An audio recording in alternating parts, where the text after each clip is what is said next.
தஞ்சையில் நடைபெற்ற சல்லிக்கட்டு போட்டியில் 700 காளைகள் கலந்து கொண்டு களமாடின. தஞ்சை மாதாக்கோட்டையில் நடைபெற்ற இப்போட்டியில் தஞ்சை, திருச்சி, மதுரை, அரியலூர், புதுக்கோட்டை உள்ளிட்ட மாவட்டங்களிலிருந்து 700 காளைகள் களமிறக்கப்பட்டன.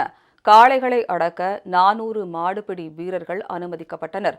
அரசு வழிகாட்டுதல் படி மாடுபிடி வீரர்கள் உறுதிமொழி எடுத்துக்கொண்ட பின்னர் போட்டி தொடங்கியது.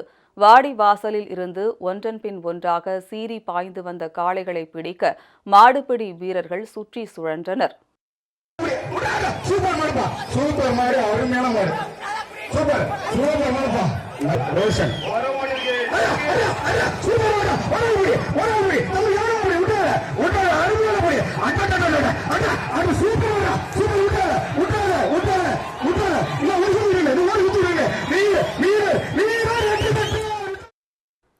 இதேபோல் தேனி மாவட்டம் சின்னமனூர் அருகே எரசக்க நாயக்கனூரில் இரட்டை மாட்டு வண்டி போட்டி நடைபெற்றது.